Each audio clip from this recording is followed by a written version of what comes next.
Genius study circle में आप लोगों को स्वागत है। आज के इस वीडियो लेक्चर में हम लोग सीखने वाले हैं कक्षा 9 के गणित। इस वीडियो में हम लोग सीखेंगे कक्षा 9 की जो गणित है उसका जो है 1.2 सॉल्व कैसे करते हैं। 1.2 में दिया हुआ है नीचे दिए गए कथन सत्य है या असत्य, कारण के साथ अपने उत्तर दीजिए। जिस तरह हम लोग जो है प्रश्नावली 1.1 में सॉल्व किए थे उसी पर यहाँ भी जो हम लोगों को ये बतलाना है कि ये जो 3 क्वेश्चन 1 का 3 दिया हुआ है इसमें से कौन सत्य है और कौन असत्य है। तो यहाँ पे सत्य मतलब हो गया सही और असत्य मतलब होता है गलत। तो यहाँ पे देखिए दिया हुआ पहला क्वेश्चन, प्रत्येक अपरिमेय संख्या एक वास्तविक संख्या होती है। तो इससे पहले हम लोग जो है परिमेय संख्या देखे थे, लेकिन यहाँ पे पूछा गया है अपरिमेय संख्या। तो पहले हम ये जान लेते हैं कि अपरिमेय संख्या किसे कहते हैं। परिमेय संख्या की जो परिभाषा होगा वे होंगे वे संख्या जिन्हें हम p/q के रूप में नहीं लिख सकते हैं उसे अपरिमेय संख्या कहते हैं। हम परिमेय संख्या को जो है p/q के रूप में लिख सकते हैं, लेकिन अपरिमेय संख्या जो होगा उसे हम लोग p/q के रूप में नहीं लिख सकते हैं।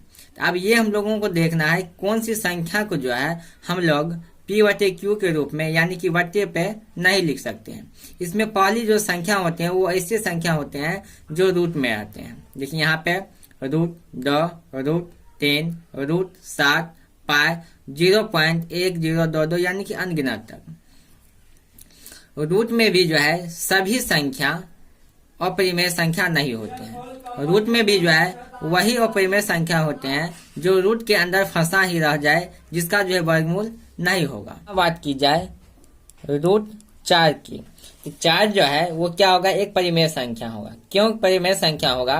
क्योंकि 4 जो है वो किसका वर्ग है, 2 का, यानी कि ये संख्या जो है रूट के बाहर निकल सकते हैं। लेकिन यहाँ बात किया जाए √2 को, तो वो जो है किसी भी संख्या का जो है वर्गमूल नहीं होते हैं। √3 भी नहीं होते हैं, √7 भी नहीं होते हैं। यानी कि ऐसे संख्या जो क्या होगा, जो रूट के अंदर फंसा ही रह जाए, जो किसी भी संख्या का वर्गमूल नहीं होगा, वो सभी संख्या जो जाएंगे वो किस में जाएंगे, अपरिमेय संख्या, अगर वो रूट के अंदर है तो। जैसे कि यहाँ पे हम लोग जो है 9 कर लेंगे। अगर 9 जो है रूट के अंदर हो तो वो भी बाहर निकल सकते हैं, क्योंकि ये 3 का जो है वर्गमूल है 9, ठीक है ना। इसलिए जो है जो संख्या रूट के अंदर फंसा ही रह जाए वो जो है बाहर नहीं निकल सके, तो वो सभी संख्या होंगे वो होगा क्या, जो है अपरिमेय संख्या। या आप लोग जो है भाज्य और अभाज्य संख्या जो है पहले पढ़ चुके होंगे। यहाँ पे जो है जितने भी अभाज्य संख्या होगा, अभाज्य संख्या का कहने का मतलब होगा जिसका केवल 2 गुणनखंड होते हैं, ठीक है ना। जिसका केवल 2 गुणनखंड होगा, अगर वो संख्या रूट के अंदर होगा वो संख्या जो है अपरिमेय होगा। जैसे कि 3, 7, 11, 13, ये जितनी भी संख्या है इसका केवल 2 ही गुणनखंड होगा। 2 गुणनखंड कौन सा होगा, एक तो 1 होगा ही और दूसरा जो है ये स्वयं होगा। इसके अलावा कोई दूसरा संख्या नहीं है जो उसे पूरी तरह से विभाजित कर दे, यानी कि उसमें भाग लगाने पर वो जो है शेषफल 0 ला दे। इसलिए जो है वैसी संख्या अगर रूट के अंदर हो तो वो सभी संख्या क्या होते हैं, परिमेय संख्या होते हैं, यानी कि अभाज्य संख्या। क्योंकि अभाज्य संख्या के डिफिनेशन होते हैं जिनके केवल 2 गुणनखंड होते हैं वो अभाज्य संख्या कहलाते हैं, जिसके जो है 2 से अधिक गुणनखंड होते हैं वो भाज्य संख्या कहलाते हैं।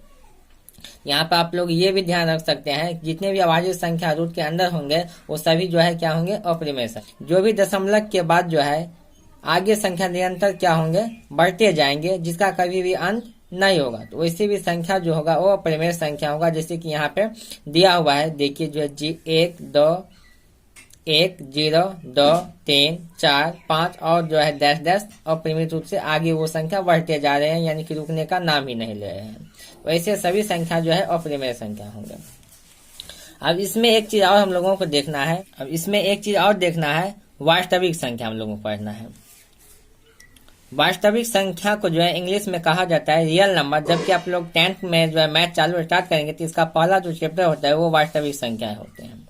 वास्तविक संख्या जो है सभी परिमेय संख्या और अपरिमेय संख्या को जोड़ने पर जो है वास्तविक संख्या बनते हैं। यानी कि परिमेय संख्या परिमेय संख्या और अपरिमेय संख्या जो हम लोग जोड़ देंगे वही क्या कहलाएंगे, वास्तविक संख्या कहेंगे, जिसको इंग्लिश में रियल नंबर कहा जाता है, जिसको आर से इंडिकेट किया जाता है। यहाँ पहला क्वेश्चन दिया हुआ है, प्रत्येक अपरिमेय संख्या एक वास्तविक संख्या होती है।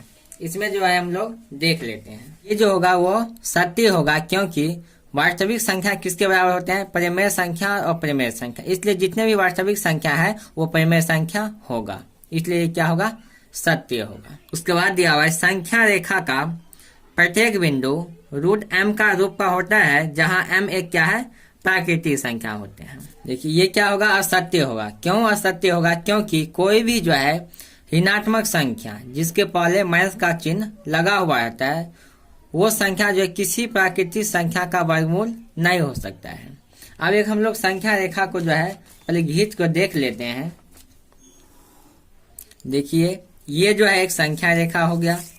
यहाँ से हम बीच का जो है पॉइंट ले लेते हैं, 0 डाल लेते हैं। यहाँ से 1 2 3 4 5 6, इधर भी 1 2 3 4 5 6। इधर जो संख्या 0 जो है, जो दायां साइड होगा, ये दायां पक्ष हो गया। यहाँ पे हम लोग दायां पक्ष लिख लेते हैं, और ये जो होगा वो बायां पक्ष। दायां पक्ष में जो संख्या होती है संख्या रेखा पे, वो धनात्मक होते हैं, जैसे कि 1 2 3 4 5। और बायां पक्ष में जो संख्या होते हैं संख्या रेखा पे, वो ऋणात्मक होते हैं, यानी कि माइनस में, -1 -2 -3 -4 -5। आप ये ध्यान रखेंगे, किसी भी संख्या रेखा पे जो है, जो दायां पक्ष में जो संख्या होगा वो धनात्मक होंगे, और बायां पक्ष में जो भी संख्या होगा वो ऋणात्मक होगा। यहाँ पे क्वेश्चन कहा गया था कि संख्या रेखा का प्रत्येक बिंदु रूट एम के रूप का होगा, जहां एम जो है क्या है, एक प्राकृतिक संख्या है। यहाँ पे यह सत्य होगा, क्योंकि कोई भी ऋणात्मक संख्या किसी भी प्राकृतिक संख्या का वर्गमूल नहीं हो सकता है। ये मान चलिए यहाँ पे हम ये √4 दे लेंगे। यहाँ पे जो है इसका वर्गमूल क्या होगा, माइनस, यहाँ पे क्या होगा, 2 होगा। क्या होगा, -2 होगा। जब फिर हम -2 को जो है वर्गमूल करेंगे तो ये माइनस माइनस क्या बन जाएंगे, प्लस बन जाएंगे। क्या बनेंगे, प्लस बन जाएंगे। इसलिए जो है किसी भी संख्या रेखा पे जो है रूट एम के रूप का नहीं होगा, क्योंकि यहाँ पे जब भी हम संख्या लेंगे, देखिए यहाँ पे माइनस, क्योंकि संख्या रेखा पे जो है ऋणात्मक और धनात्मक दोनों तरह की संख्या होते हैं। अगर यहाँ पे सिर्फ धनात्मक संख्या होते तब यहाँ पे हो जाता, लेकिन ऋणात्मक संख्या जब भी हम वर्गमूल करेंगे, देखिए यहाँ 4 का वर्गमूल कितना निकलेगा, बाहर 2 निकलेगा, यानी कि -2। अब फिर -2 को जो हम वर्गमूल करेंगे तो 2 का गुना कितना होगा, 4 होगा। अब माइनस माइनस क्या हो जाएगा, प्लस होगा, जो कि कभी भी रूट के अंदर जो होते हैं संख्या, यानी कि रूट के अंदर कभी भी जो है ऋणात्मक संख्या नहीं होते हैं। रूट के अंदर कभी भी ऋणात्मक संख्या नहीं होते हैं, इसलिए जो है यहाँ पे ये नहीं होगा। ठीक है, अब आप लोग जो है समझ गए होंगे। फिर देखिए जो आगे का क्वेश्चन क्या दिया हुआ है। क्वेश्चन नंबर 3 में दिया हुआ है, प्रत्येक वास्तविक संख्या एक अपरिमेय संख्या होते हैं। लेकिन प्रत्येक जो वास्तविक संख्या होगा, क्या ये अपरिमेय संख्या होगा, ये यहाँ पे क्या होगा, असत्य होगा। क्योंकि हम लोगों को पता है कि वास्तविक संख्या जो होते हैं वो परिमेय संख्या और अपरिमेय संख्या दोनों मिलकर जो है वास्तविक संख्या बनते हैं। इसलिए जो ये क्या होगा, असत्य होगा।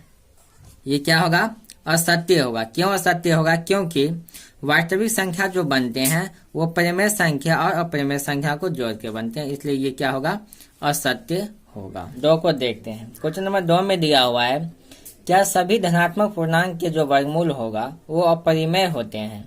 यदि नहीं तो एक ऐसी संख्या को वर्गमूल का उदाहरण दीजिए जो एक परिमेय संख्या है। तो हम पहले भी पढ़ चुके हैं कि सभी जो धनात्मक पूर्णांक होंगे वो जो है क्या होते हैं, अपरिमेय संख्या नहीं होते हैं।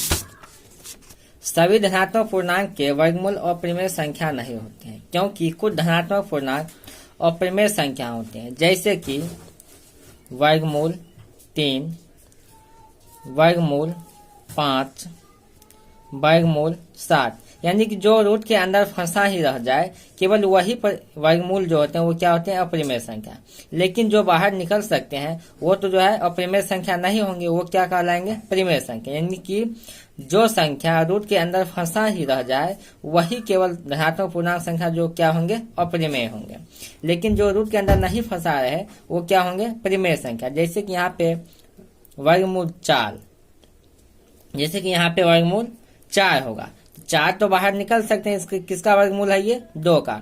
2 क्या है, एक परिमेय संख्या, क्योंकि इसको हम p/q के रूप में लिख सकते हैं। इसी प्रकार जो है 9 भी जो है बाहर निकल सकते हैं, 3 और 3 के नीचे हम लोग जो है 1 लिख सकते हैं, जिसको हम p/q के रूप में लिख सकते हैं। वो सभी क्या होते हैं, परिमेय संख्या। हम लोग कह सकते हैं कि नहीं, सभी धनात्मक पूर्णांकों के वर्गमूल जो है वो अपरिमेय संख्या नहीं होते हैं। अब आइए जो हम लोग क्वेश्चन नंबर 3 को सॉल्व करते हैं। 3 में दिया गया है, दिखाइए कि संख्या रेखा पे कर्णी 5 यानी कि वर्गमूल 5 को किस प्रकार निरूपित किया जा सकता है। हम लोगों को एक संख्या रेखा खींचना है और खींचने के बाद उस पर जो हम लोगों को दर्शाना है कि कर्णी 5 जो है वो कहाँ पे होंगे। तो आइए जो है सबसे पहले हम लोग जो है एक संख्या रेखा खींचते हैं। ये एक जो है हम संख्या रेखा खींच ली है, इसको जो है हम मेन पॉइंट यहाँ पे दे देते हैं, इसको नाम ए। अब इसको जो है हम लोग आगे लिख लेते हैं।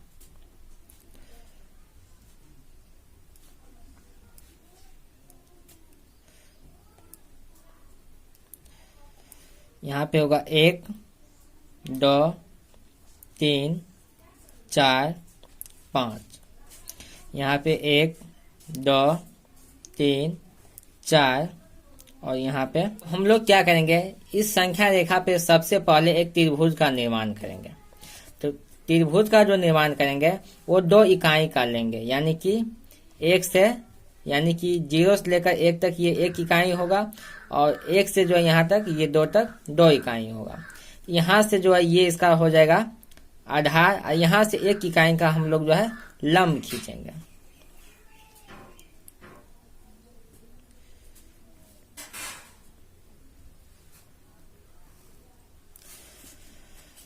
ये जो हम यहाँ से 2 इकाई क्यों लिए हैं और 1 इकाई क्यों लिए हैं, वो आगे जो है हम लोग डिस्कस करेंगे कि क्योंकि हमको जो है यहाँ पे कर्णी 5 को संख्या रेखा पे दर्शाना है, ठीक है ना। हम यहाँ पे 2 ही क्यों लिए हैं, यानी 3 क्यों नहीं लिए, या 4 क्यों नहीं लिए, या जो है 1 ही क्यों नहीं लिए। इधर भी जो हम 1 क्यों लिए हैं। तो पहले जो हम लिए हैं तो उसको पहले सॉल्व कर लेते हैं, फिर जो है लास्ट में समझेंगे कि हम 2 ही इकाई क्यों लिए हैं और लंब जो है वो 1 इकाई क्यों खींचे हैं। इसका निर्माण हो गया, तो ये हो गया ए, इसका हम लोग नाम दे देते हैं बी, इसका नाम दे देते हैं सी। ये हम क्या लिए हैं, यानी कि ए से लेकर ये बी तक जो है कितना इकाई है, 2 इकाई। यहाँ पे हम लोग लिख लेते हैं कितना, 2 इकाई। और 2 से जो है यानी कि बी से लेकर सी तक कितना लिए हम, 1 इकाई। यहाँ पे हम लिख लेते हैं 1। अब हम लोग को जो है जब ये आधार पता है और लंब भी पता है तो हमको क्या ज्ञान करना है, ये कर्ण। इसको ज्ञान करने के लिए जो है एक फॉर्मूले आता है जिसका नाम क्या है, पाइथागोरस।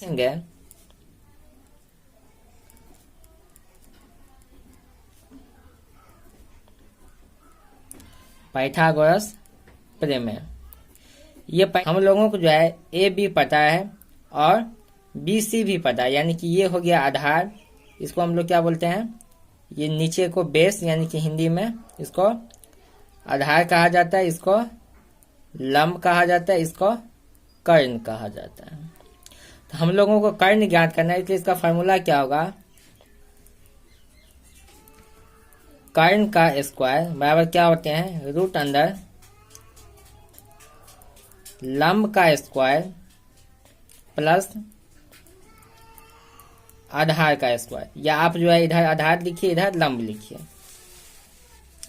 तो यहाँ पे जो है हमको कर्ण पता करना है, ठीक है ना। लंब और आधार दिया हुआ, तो लंब का स्क्वायर क्या होगा, 1 का स्क्वायर प्लस आधार कितना है, 2, यहाँ पे 2 का स्क्वायर। 1 का स्क्वायर क्या होगा 1, और 2 का स्क्वायर क्या होगा 2 दूनी 4, क्योंकि 1 को 1 से गुना करेंगे तो 1 ही होगा, 2 को 2 4 होगा, सॉरी।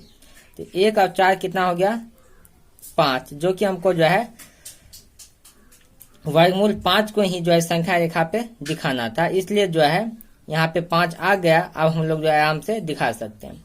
इसलिए यहाँ पे हम 2 लिए हैं और यहाँ पे 1 लिए हैं, क्योंकि आगे चल के अगर उसको हम वर्गमूल करेंगे तो 2 का वर्गमूल कितना होगा 4 और 1 का कितना होगा 1। तो 4 1 कितना होगा 5, जो कि हमको 5 ही दिखाना था। अगर यहाँ पे हम लोग 3 ले लेते तो 3 का वर्गमूल कितना हो जाता 9, और इधर जो है हम अगर 1 इकाई लेंगे या 2 इकाई लेंगे, फिर इसमें जो है क्या होगा, ये जोड़ेंगे इसको तो 9 1 कितना हो जाएगा, ये 10 हो जाएंगे, जो कि हमको दिखाना कितना है 5। ये आप जो है देख लीजिएगा कि कितना जो दिखाने के लिए बोला है, संख्या रेखा पर दिखाइए। तब आप क्या करेंगे, तब यहाँ से आप जो 3 इकाई के लेंगे, क्योंकि 3 का वर्गमूल करेंगे तो कितना होगा 9, और इधर 1 इकाई ले लेंगे तो 9 और 1 कितना हो जाएगा 10, जो कि 10 आप लोग आसानी से दिखा सकते हैं। ठीक है ना। तो इस प्रकार जो है आप लोग देख लीजिएगा कि कितना जो है संख्या रेखा पर दिखाने के लिए बोला है जो है। तो यहाँ पे 5 हो गया। अब हम लोग कैसे दिखाएंगे, अब देखिए यहाँ से यहाँ जो है हम लोग क्या करेंगे, ये ए से लेकर सी तक हम लोग नाप लेते हैं, ए से सी तक ये नाप लिए। अब यहाँ से क्या करना है, इस नीचे पे जो है एक लंब एक जो है रेखा खींच देना ऐसे करके। अब जो है यहाँ से यहाँ ऐसे एक रेखा हम लोग खींच देंगे।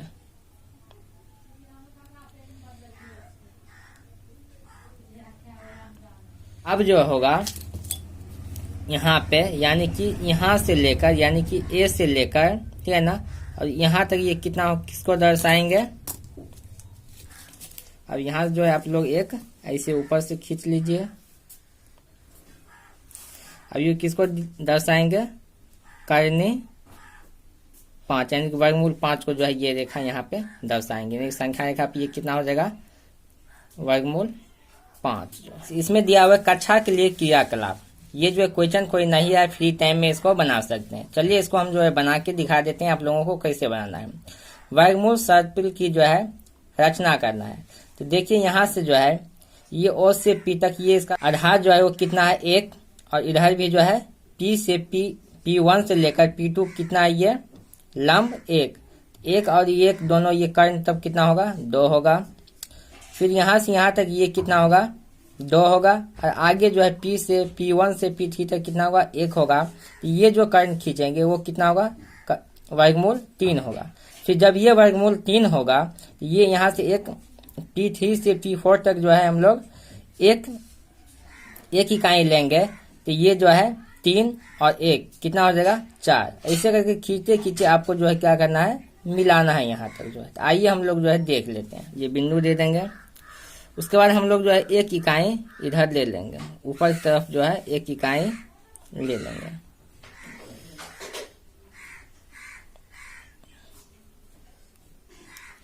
और 1 इकाई ये आधार हो गया, 1 इकाई जो है वो लंब ले लेंगे।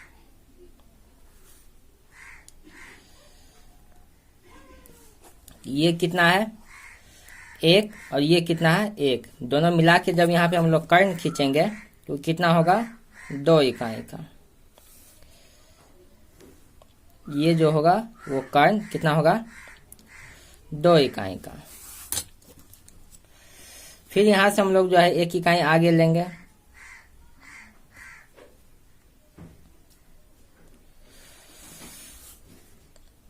ये 2 हो गया, ये 1 होगा, कितना होगा 2 1 3, यानी कि ये कितना हो गया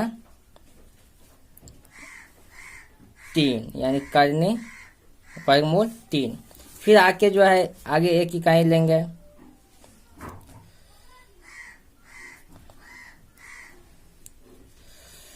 ये 3 हो गया, ये 1 हो गया, कितना हो जाएगा ये 4। अब कितना हो गया 4। फिर आगे 1 लेंगे,